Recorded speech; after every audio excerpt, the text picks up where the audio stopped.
کے رسول اللہ سب مل کر جیسے میں پڑھاتا ہوں سنیں اور میرے بعد اس کو دہرائیں۔ اگر آپ سب مل کر میرے ساتھ یہ درود سلام پڑھیں گے تو ہزاروں درود و سلام بارگاہ رسالت میں آپ میں پیش ہوں گے۔ جیسے میں پڑھتا ہوں اس کو سنیں، اس کے بعد اس کو ریپیٹ کریں۔ الصلاة والسلام علیکہ یا رسول اللہ، الصلاة والسلام علیکہ یا رسول اللہ، الصلاة والسلام علیکہ یا نبی اللہ، الصلاة والسلام علیکہ یا نبی اللہ، الصلاة والسلام علیکہ یا حبیب اللہ، الصلاة والسلام علیکہ یا حبیب اللہ، وعلی آلک و اصحابک یا نور اللہ، وعلی آلک و اصحابک یا نور اللہ، صلی اللہ تعالی علیہ وسلم۔ صلی اللہ تعالی علیہ وسلم۔ تیرا ذرہ مہ کامل ہے یا غوث، سبحان اللہ۔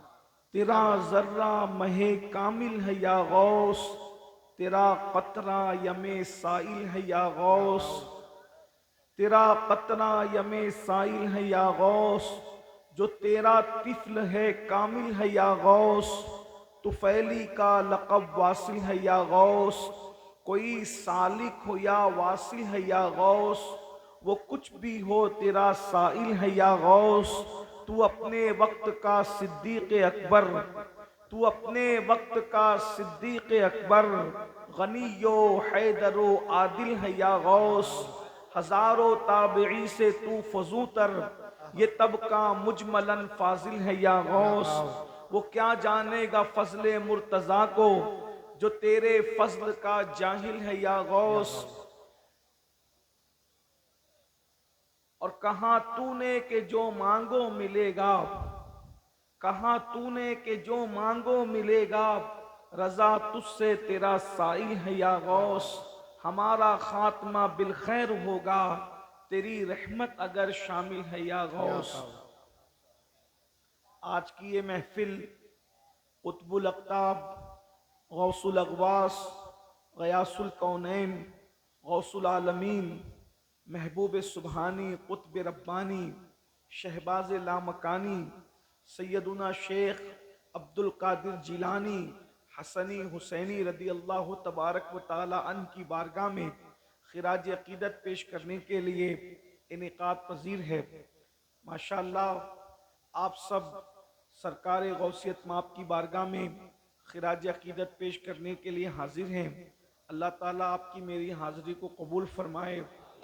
حضرت علامہ اشرف صاحب نے میرے لیے تعارفی کلمات میں بڑے بڑے جملے کہے، اللہ پاک ان کے جملوں کو دعا بنا کر میرے حق میں قبول فرمائے، آمین، اور آپ سب کی محبتوں کو قبول فرمائے۔ آمین۔ ابھی منبر پر آنے کے بعد اطلاع ملی کہ ہماری جماعت کے عالم دین حضرت مولانا شہریار صاحب وہ اچانک بیمار ہوئے ہیں اور آئی سی یو میں ہے۔ اللہ تعالیٰ انہیں شفا دے، آمین، اور جتنے اہل ایمان بیمار ہیں اللہ تعالیٰ سب کو شفاء کاملہ و عاجلہ عطا فرمائے۔ آمین، اللہم۔ میں حضور غوثیت مآب رضی اللہ تعالیٰ کی بارگاہ میں کچھ معروضات عرض کروں، ایک بار درود شریف پڑھیں۔ اللہم صلی علی سیدنا و حبیبنا مولانا محمد مبارک وسلم، صلو علیہ صلاة و سلام صلی اللہ علیکہ۔ علی النبی الامی وآلہ واصحابہ وبارک وسلم، صلاة و سلام علیکہ یا سیدی یا جد الحسن والحسین۔ یہ سرکار غوث پاک کا عنوان اہل سنت و جماعت کی محافلوں میں ایسا ہے کہ سنیوں کا بچہ بچہ جانتا ہے۔ بے شک، آپ غوث پاک کی جس کرامت کو پڑھیے سنی اس کو پہلے سے سن چکا ہوگا۔ جی، اتنا غوث پاک پر بیان ہوا کہ ولیوں کی کائنات میں اتنا کسی پر بیان نہیں بے ہوا۔ شک، غوث پاک پر اتنا لکھا گیا کہ ولیوں کی کائنات میں ان سے زیادہ کسی پہ نہیں لکھا گیا، بلکہ حضور غوث پاک کی شان تو یہ ہے کہ مسلم تو مسلم، جو لوگ مسلمان نہیں ہیں ان کا بھی ایک بڑا طبقہ حضور غوث پاک کو مانتا ہے۔ بے شک، آپ ہماری پرانی کتابیں اٹھا کر دیکھیں بزرگوں کی تو راجہ رنجیت سنگھ کے دربار میں بھی سرکار غوث پاک کی 11ویں ہوا کرتی تھی۔ جی، بے شک، حضور بے غوث شک، پاک کی شان یہ ہے۔ اس مضمون کو میرے امام نے یوں بیان فرمایا ہے، وہابی رافضی کی کور نفسی، وہابی رافضی کی کور نفسی کہ ہندو تک تیرا قائل ہے یا غوث، آئے ہائے کیا کہ بات ہندو تک تیرا قائل ہے یا غوث۔ تو بہرحال ہمارے یہاں ہمارے مرشد کو اللہ رب العزت نے بڑی مقبولیت عطا فرمائی ہے، اور ان کی محبت لوگوں کے دل میں اپنے تو اپنے ہے، بیگانوں کے دل میں بھی عطا فرمائی ہے۔ تھوڑی دیر کے لیے میں آپ کی خدمت میں حاضر ہوں، اور حضور غوث پاک کی بہت ساری کوئی شان بیان کرنے کی بجائے صرف ایک ہی بات پر ہم گفتگو کر کے اپنی گفتگو کو مکمل کریں گے۔ کہتے ہیں کہ خطابت کا جو فن ہے یہ بہت بڑی چیز ہے۔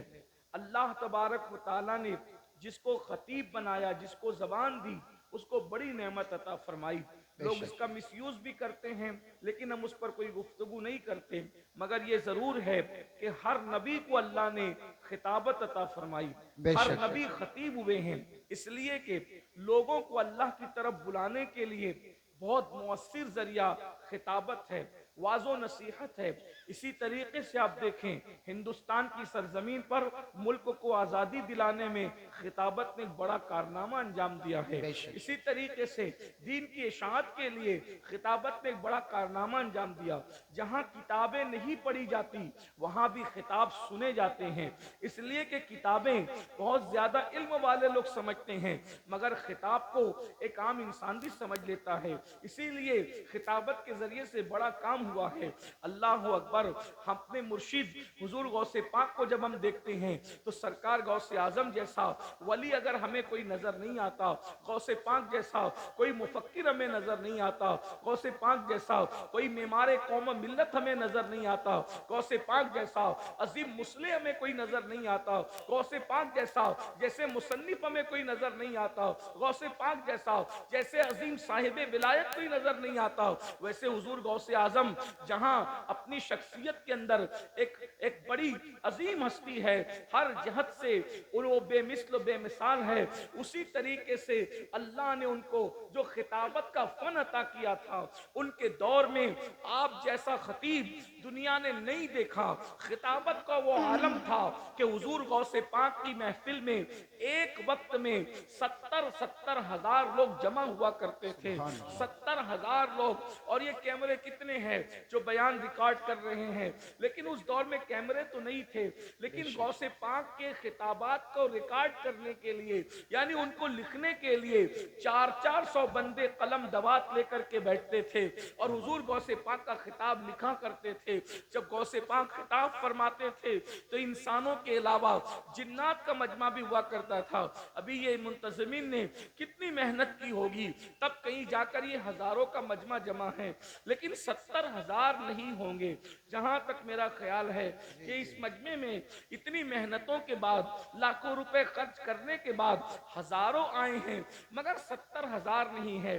آج سے 900 سال پہلے نہ کوئی تشہیر ہے، نہ کوئی انٹرنیٹ کا دور ہے، نہ کوئی تشہیر کرنے والا ہے، اور 70,000 کا مجمع ہے۔ اللہ اکبر۔ اور پھر یہ 70,000 تو انسانوں کا مجمع ہے، اس میں جنات الگ ہے، اس میں فرشتے الگ ہے، اور پھر اللہ اکبر، صرف فرشتے اور جنات نہیں بلکہ انبیاء بھی تشریف لاتے ہیں، اور صرف انبیاء نہیں، امام الانبیاء بھی تشریف لاتے ہیں، مولا علی بھی تشریف لاتے ہیں۔ میرے امام نے بیان کیا، کہتے ہیں اللہ اکبر، ولی کیا مرسلی خود خیر الرسل آئے، وہ تیری واز کی محفل ہے یا غوث، وہ سبحان تیری اللہ، واز سبحان کی محفل ہے یا غوث۔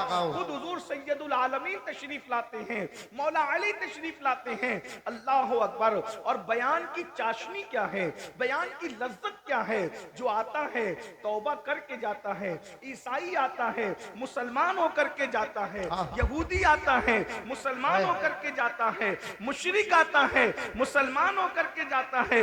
کیفیت یہ ہے حضور غوثیت ماپ کی۔ لیکن میں آپ کے سامنے تھوڑا سا حضور غوث پاک کی خطابت اور دوسروں کی خطابت کا ایک فرق واضح کرنا چاہتا ہوں۔ میں آج کے تناظر میں کچھ نہیں کہوں گا، میں صرف جو ہے حضور غوث پاک کے دور کی بات کر رہا ہوں۔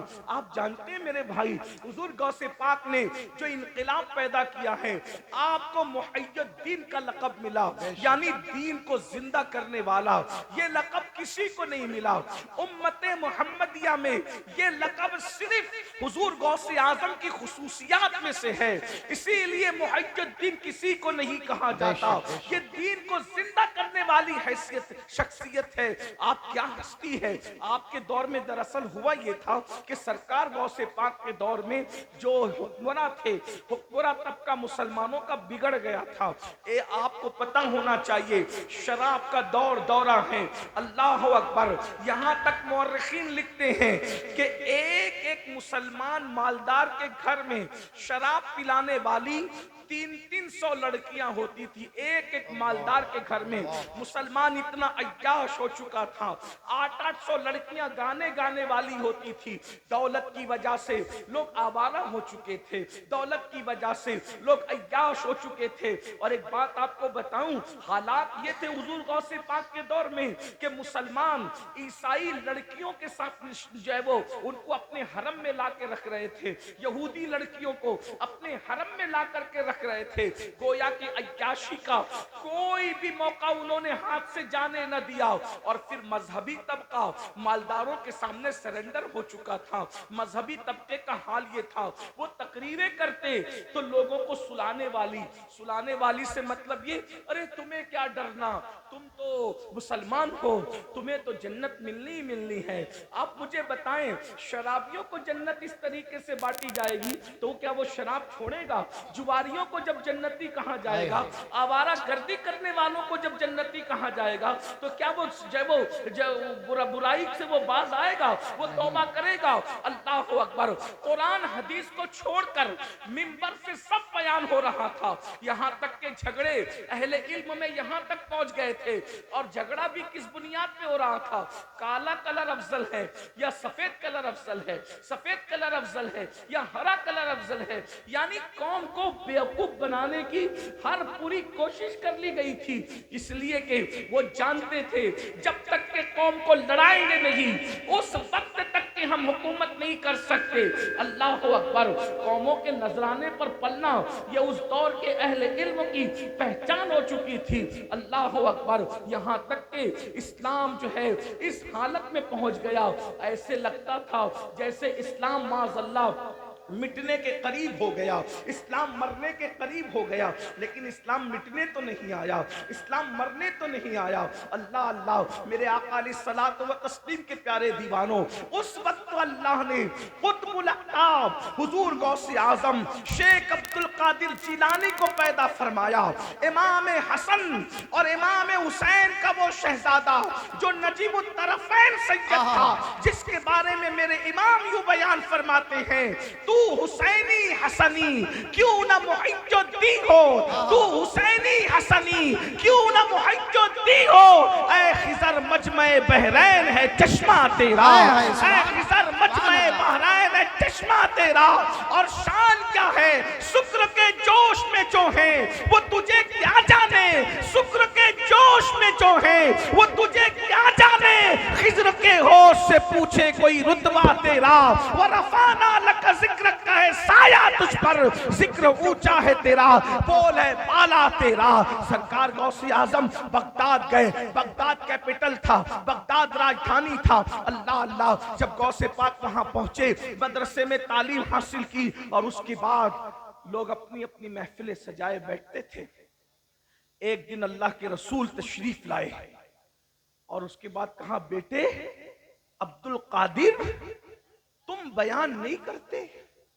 تو غوث پاک نے فرمایا، یا رسول اللہ یہ سب عربی لوگ ہیں، ایک سے ایک بیان کرنے والے، ان کے درمیان میں کیا بیان کروں گا؟ سرکار غوث پاک سے حضور نے فرمایا تم بیان کرو۔ عرض کی حضور میں عجمی ہوں، یعنی کہ غوث پاک کا جو وطن تھا جیلان تھا وہ ایران میں تھا، اس بنیاد پر فرمایا کہ میں عجمی ہوں، حضور میں کیسے بیان کروں؟ تو اللہ کے رسول علیہ السلام نے فرمایا اپنا منہ کھولو، اور جب انہوں نے منہ کھولنے کے لیے فرمایا تو سرکار غوث پاک نے اپنے نانا جان مصطفیٰ کریم صلی اللہ علیہ وآلہ وسلم کے کہنے پہ منہ کھولا، تو حضور نے 7 مرتبہ اپنا لعاب غوث پاک کے منہ میں ڈالا، اور ساتھ میں مولا علی بھی تشریف لائے تھے۔